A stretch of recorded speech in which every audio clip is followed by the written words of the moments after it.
Snow fell heavy that night, blanketing the prairie in silence. Martha Keene hadn't seen another soul in months, not since her husband died and the ranch went quiet. But as dusk bled into darkness, she heard it. Hooves. 7 riders emerged from the storm. Comanche warriors. Weary. Faces hard from battle and cold. Her heart pounded. She reached for the rifle her husband left behind. But before she could lift it, the leader raised his empty hands. "We seek shelter," he said. Against every instinct, she opened her door. 7 strangers entered her home that night. And by morning, one of them would look at her not as an enemy, but as the woman who'd awakened something he thought he'd buried forever. Don't forget to like this video and subscribe to the channel so you never miss a ride into the Old West. The storm howled outside, snow lashing against the shutters like a living thing. But inside the small cabin the air was thick with the scent of stew and smoke, the crackle of fire filling the silence left by unspoken words. Martha moved carefully between them, ladling the last of what she had into 7 wooden bowls, her fingers trembling as much from nerves as from exhaustion.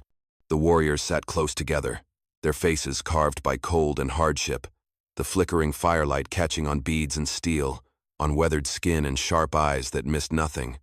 Every instinct told her she was a fool, that opening her door to strangers could mean her death, but something in their exhaustion, in the way they watched the storm rather than her, told her they hadn't come for blood. She placed the bowls one by one, her gaze lingering on the youngest among them. He was different, his posture straight, his eyes steady but not cruel. When their gazes met, he nodded once in quiet gratitude.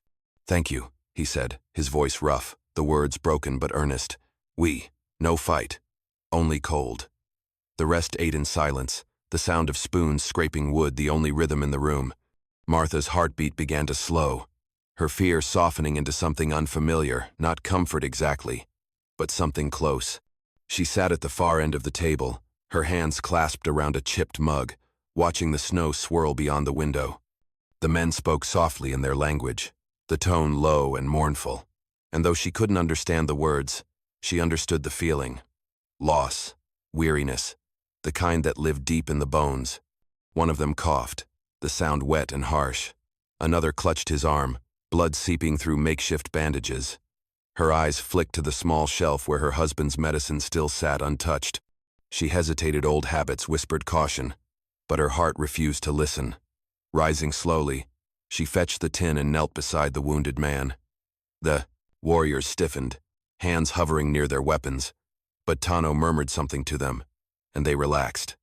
Martha cleaned the wound in silence, her fingers gentle, the man's breathing evening out beneath her touch. When she finished, Tano handed her his bowl, still half full. "For you," he said. She shook her head, but he pressed it toward her until she took it, his expression firm but kind. For the first time in months, she felt the warmth of another's kindness reach her, not pity, not debt, but something quieter, something human. The firelight caught the curve of his jaw, the faint scar along his temple, the steadiness in his eyes that reminded her painfully of the husband she'd buried before the first snow. She looked away, her throat tight. "You and your men can stay till morning," she said softly. Tano inclined his head. "We go when light comes." The others settled near the hearth, sleep claiming them one by one. But Martha remained awake, listening to the storm ease into silence. Across the fire, Tano met her gaze again, his expression unreadable but gentle, and for the first time since she could remember, Martha Keene didn't feel entirely alone. When morning broke, it came slow and gray, the snow still thick across the prairie but softened by the first light of dawn, and for a moment Martha thought she was dreaming the rhythmic thud of axes, the creak of fence posts, the low murmur of men's voices blending with the whistle of the wind. She pulled her shawl tighter and stepped outside, her breath turning to mist as she stared in disbelief. The 7 warriors were already at work, one splitting logs clean through with a single strike, another mending the fence her late husband had left half-rotted, others hauling water from the frozen trough to the barn. The horses her husband's prized bays stood calm in the corral, their ears twitching as one of the men brushed snow from their coats with a gentleness that made her chest ache. "You don't have to do that," she called out, her voice carrying over the cold morning air. The man with the axe paused and looked to the older one, broad-shouldered, his hair streaked with silver, the unmistakable air of a leader. He set down the hammer and approached her, his steps measured, his expression neither hostile nor deferent, simply steady. "We repay what we take," he said in accented English, each word deliberate, weighted. Martha blinked, uncertain how to answer. "You didn't take anything," she said, her tone softer now. "You just needed shelter." The man Gray Elk, she would learn, tilted his head slightly, his eyes narrowing with a kind of quiet dignity. "We take warmth," he said simply, glancing toward the smoke rising from her chimney. "Food. Fire. We give back work." He turned before she could respond, his voice sharp in his own tongue as he barked orders to the others. The sound wasn't harsh, it carried rhythm, authority without cruelty. Martha watched as Tano hauled a bundle of split logs to the porch, his breath fogging the air, his face calm as he set them down beside her steps. "Firewood," he said, straightening. "You will need much." His eyes met hers again, dark, intelligent, unafraid, and something in the look made her forget, briefly, that the world had told her these men were her enemies. "Why are you here?" she asked quietly. "This far north?" Tano hesitated, the question hanging between them like frost in the air. Finally, he said, "War pushed us. We go where white soldiers do not follow." Gray Elk's voice cut in from across the yard. "We seek no fight, only peace." Martha nodded slowly, her fingers tightening around her shawl as she took in the worn state of their clothes, the bandages on their hands, the exhaustion behind their movements. These weren't raiders. They were survivors, men who'd lost too much and still had the decency to rebuild what wasn't theirs to mend.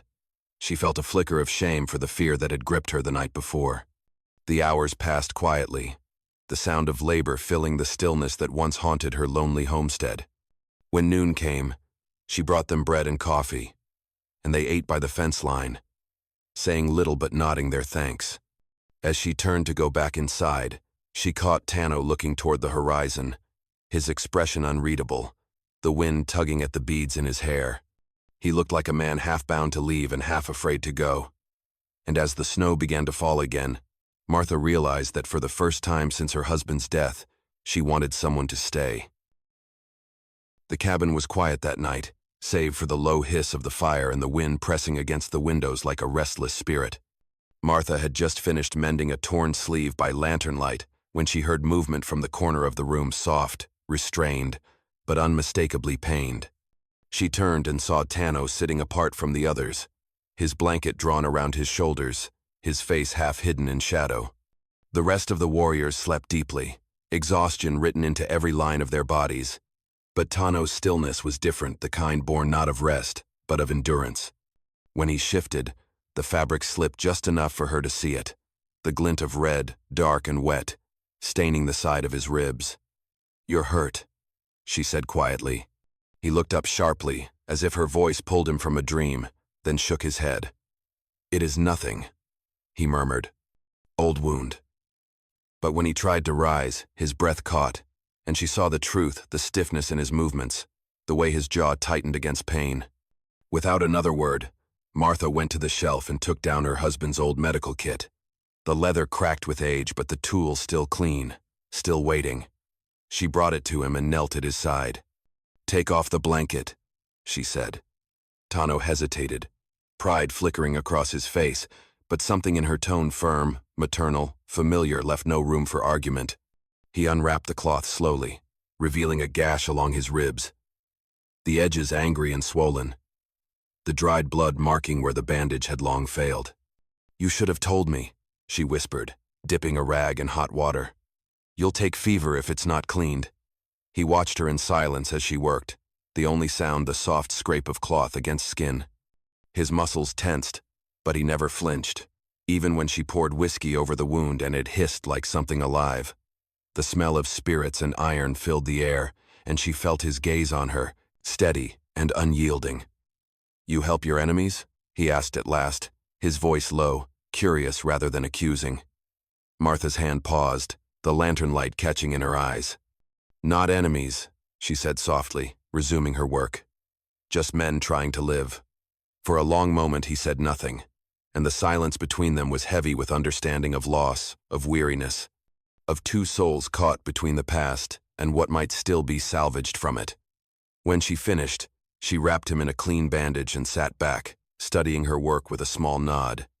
"It'll heal clean if you rest," she said. "I'll bring more salve in the morning." He inclined his head in thanks, his expression unreadable but gentler than before. "You are strong," he said. "Like the land." She almost smiled, though her throat tightened with something she couldn't name. "The land doesn't have much choice," she replied. "It just keeps standing." He looked at her then with something deeper than gratitude, something quiet and dangerous, not the threat of violence, but of feeling. And when she finally rose to put the kid away, she didn't see the warrior who'd arrived at her door as a stranger anymore, but as a man with a wound no different from her own buried deep beneath the snow, still waiting to heal. For 3 days the storm raged without mercy, snow piling high against the cabin walls until the windows showed only white, and the world beyond felt as distant as memory itself. The wind screamed and the door shuddered in its frame.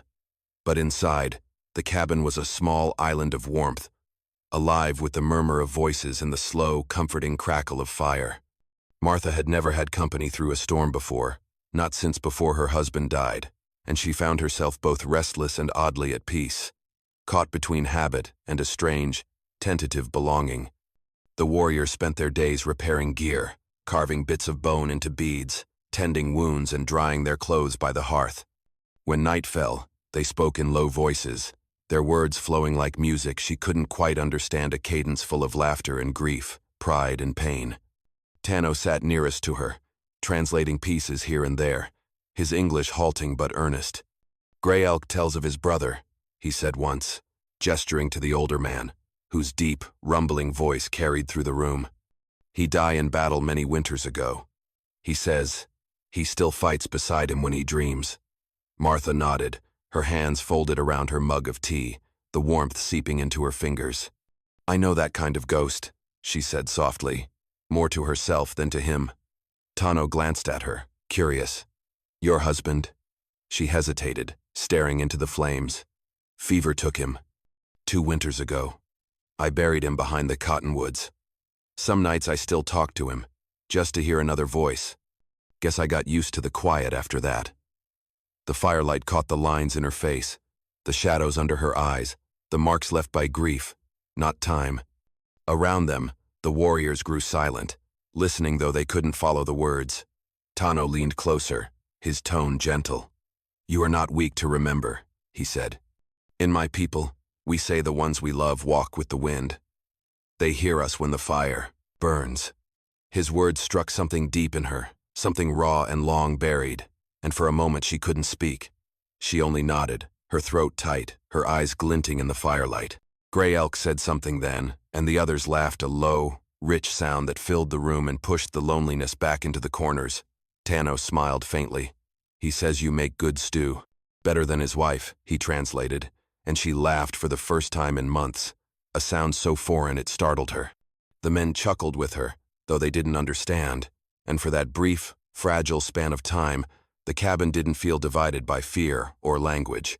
As the night deepened, she found herself telling more stories of her husband's stubbornness, of the years when the ranch thrived, of the morning she woke to silence and never quite escaped it, and when her voice faltered, Tano's hand brushed hers, steady, wordless, as if to say that he understood without needing translation.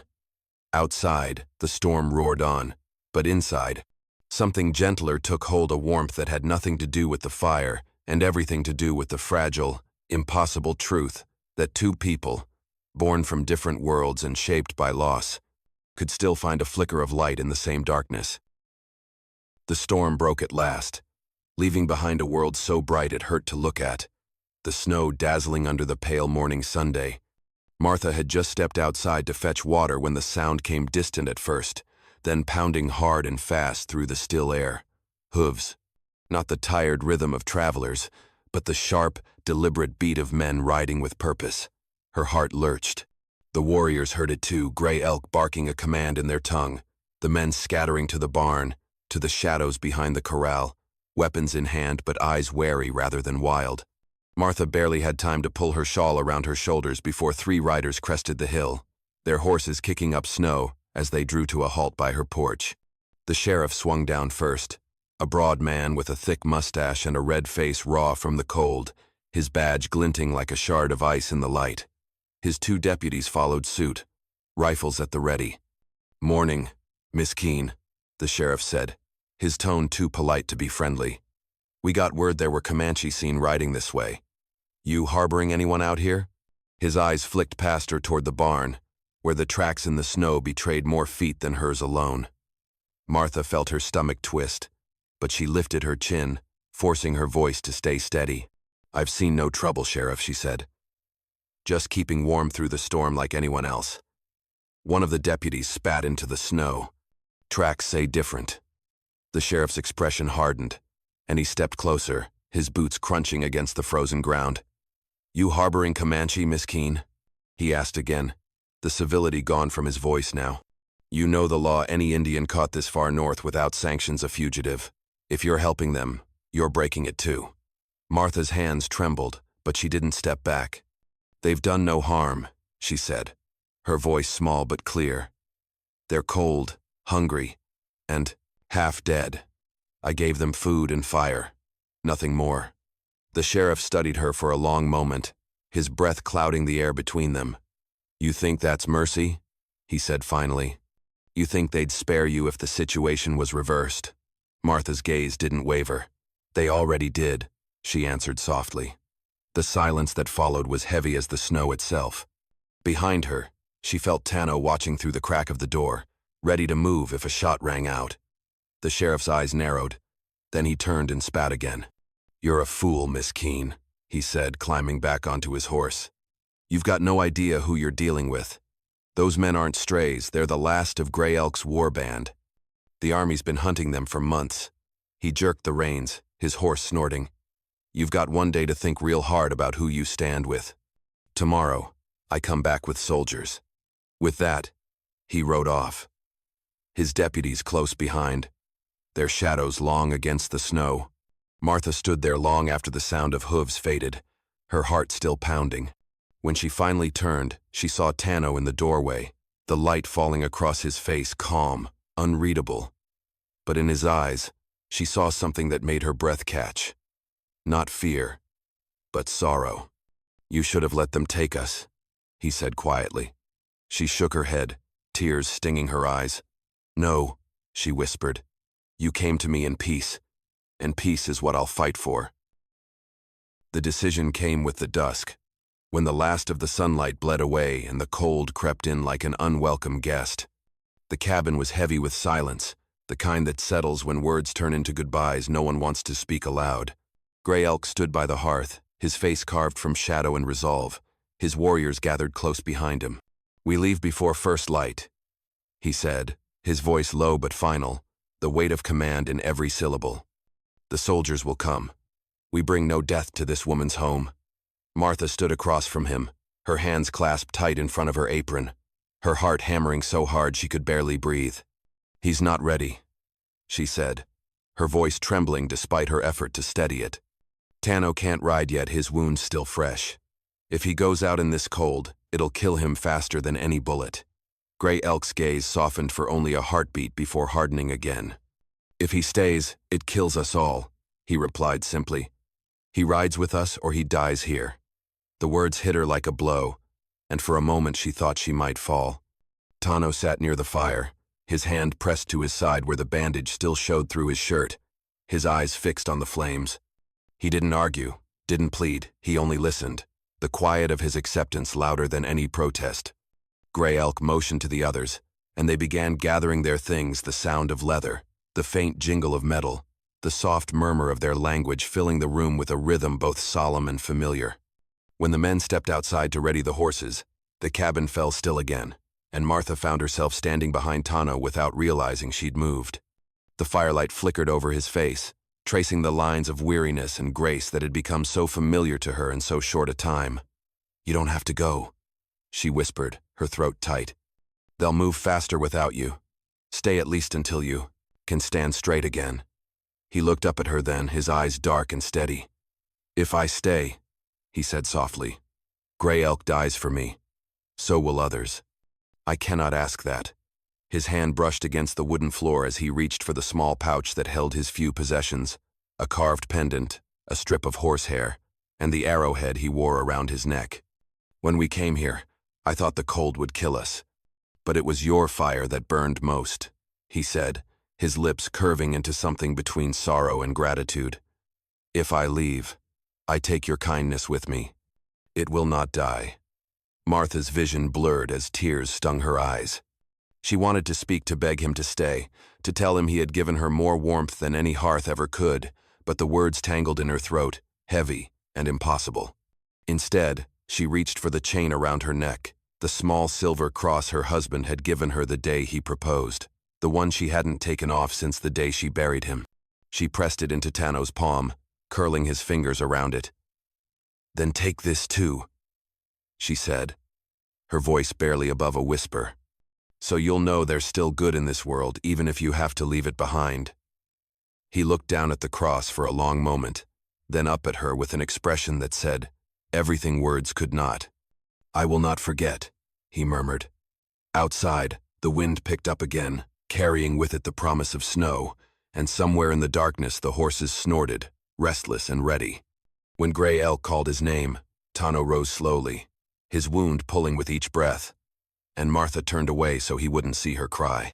But as he stepped into the night, the faint glimmer of silver in his hand caught the firelight one last time, a spark against the endless cold, fading but not gone.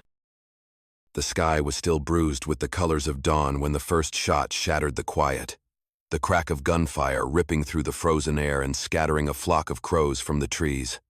Gray Elk was saddling his horse when it came, and before his hand even reached his rifle, 2 of his men were already down, their blood blooming dark against the snow. The sheriff had come sooner than promised, 20 men, rifles drawn, riding hard with vengeance in their eyes. Comanche, one of them shouted. Don't let him run. The yard exploded into chaos, horses screaming, snow churning under boots and hooves, the sharp whine of bullets slicing through the wind. Martha burst through the cabin door, her breath catching in her throat at the sight of it all, the world she'd known swallowed by violence. Inside, Tano shouted, his hand pressed to his ribs as he staggered toward her. But she didn't retreat. She turned, grabbed the rifle from above the mantel, and slammed a new cartridge into place with shaking hands. The first bullet hit the porch post beside her, splintering wood inches from her face. The second she fired back, her shot cutting through the air with surprising precision.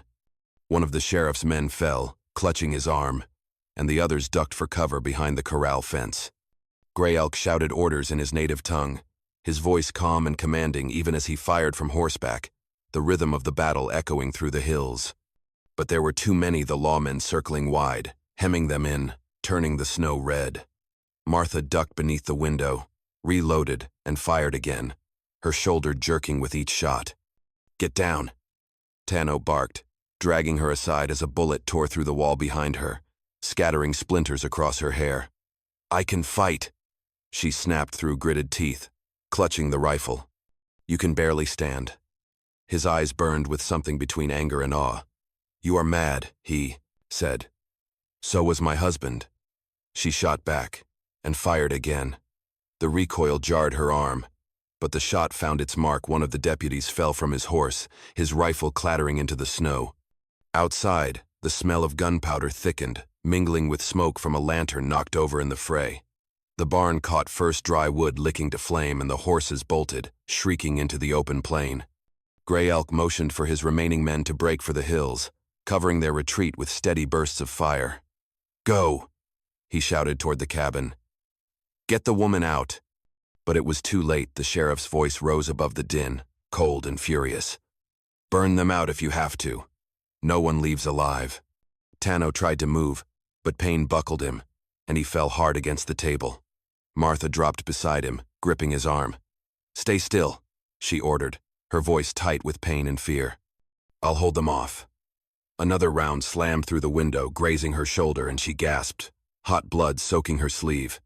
Still, she didn't let go of the rifle. Through the haze of pain, she saw the sheriff himself step into the open, his revolver raised, the brim of his hat shadowing his eyes. "Martha Keene," he bellowed. "You've made your choice, now die for it." She steadied the barrel on the windowsill, breath shallow, the world narrowing to the crosshairs of her sight. "If I die," she whispered, "I'll die standing." Her shot cracked like thunder, and the sheriff's hat flew from his head as he stumbled back, cursing. The distraction was enough. Gray Elk and his men vanished into the hills, their horses cutting through the snow like smoke on the wind. Inside, the fire spread, licking up the curtains, the walls, the roof. Martha dropped the rifle, her strength faltering, the wound burning hot. Tano caught her as she fell, his arms steady despite the blood soaking his own bandages. "You saved us," he whispered, his voice rough with disbelief. She tried to smile, her breath shuddering in the smoke.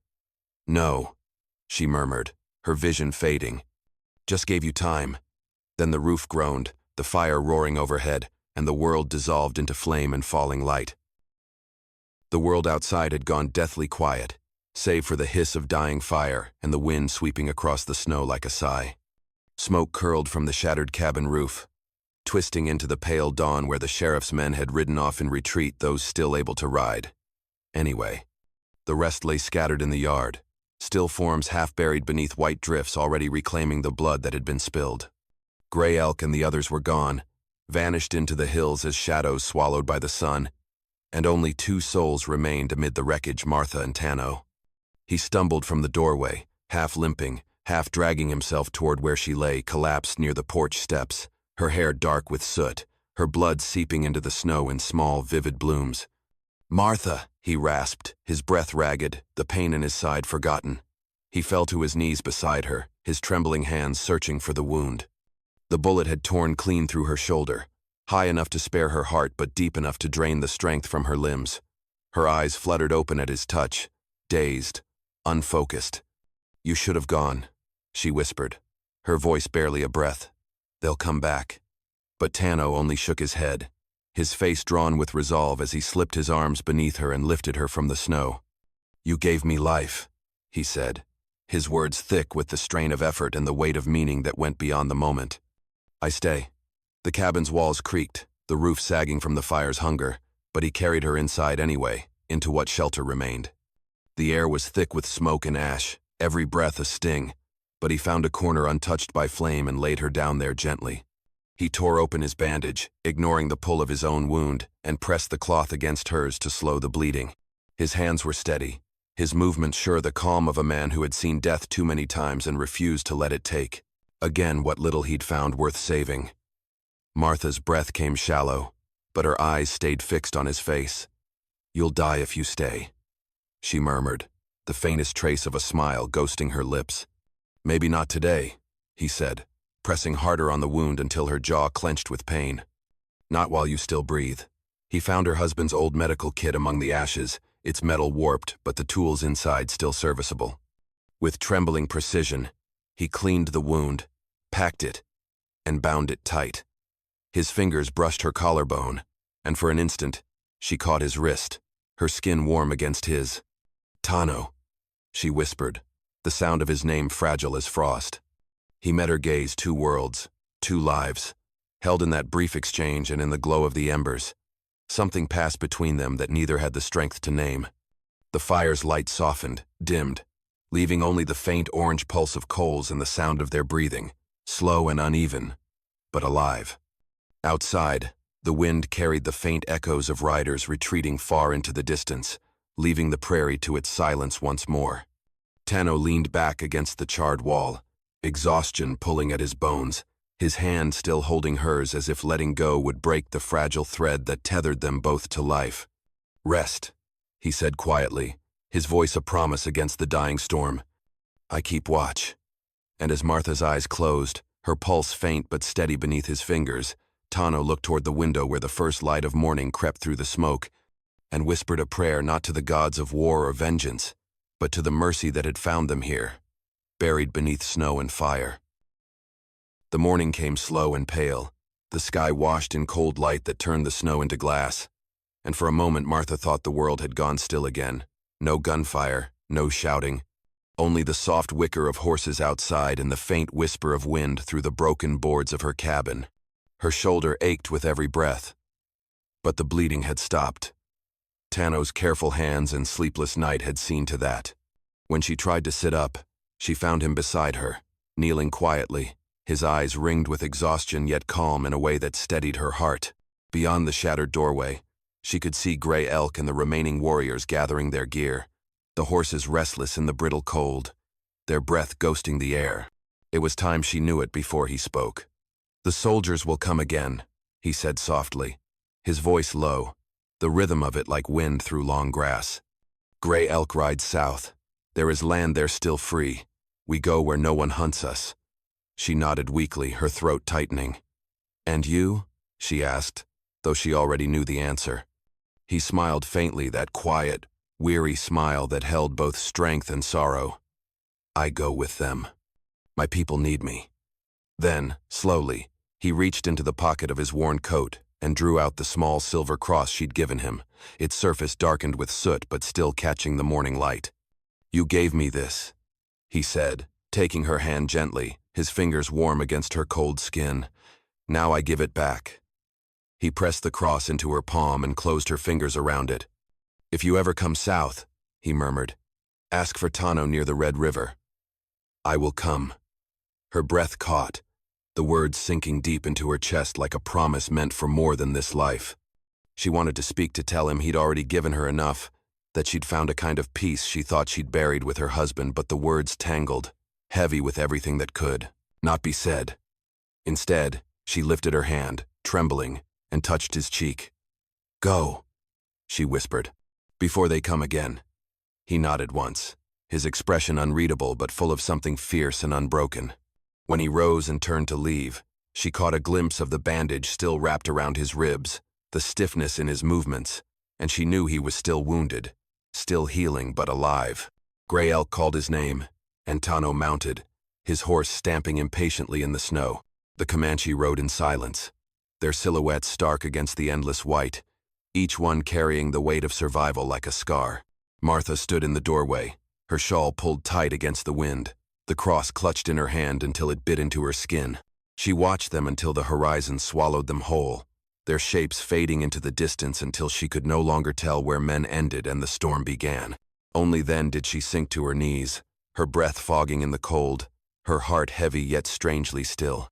Around her, the land was quiet, wounded, yes, but alive, and as she traced the outline of the cross in her palm, she understood that promises, like faith, were meant to be carried, not kept. Somewhere far beyond the white horizon, she imagined Tano riding south beneath a kinder sun. And for the first time in years, Martha Keene whispered a prayer not for the dead, but for the living.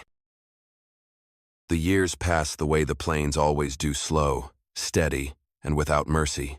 Seasons turned, storms came and went, and where once fire and blood had stained the snow, the land grew green again, as if determined to forget.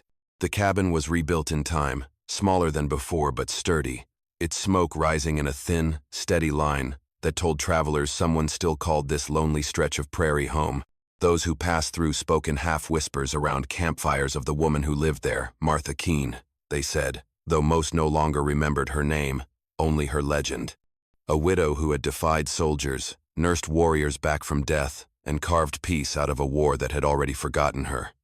The locals called her the Woman of the Plains, and though few dared ride close, they swore they'd seen her figure on the ridge at dusk, framed against the setting sun, her hair silver now, her back still straight as a fence post. They said she wore a small cross around her neck, tarnished but untarnished by time, the chain glinting faintly when the light hit just right.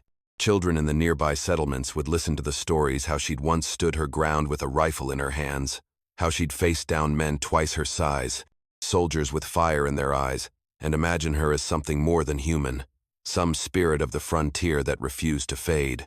But those who had met her, the few who'd stopped for water or rest, told a quieter truth. They spoke of an old woman with kind eyes and weathered hands, who offered bread and warmth to anyone who asked, white or native, wanderer or outlaw alike. Her voice, they said, was soft but carried weight, the kind that came from years of silence and loss, the kind that made you listen. On calm nights, when the wind carried the sound of coyotes and the prairie stretched endless under a moon of silver, neighbors swore they'd seen her standing outside her cabin, shawl pulled tight, her gaze fixed south across the wide open land. "She's waitin'," one rancher said, shaking his head by the fire. "For who, I don't know, but she looks like a woman who still expects to see someone ride out of the dark."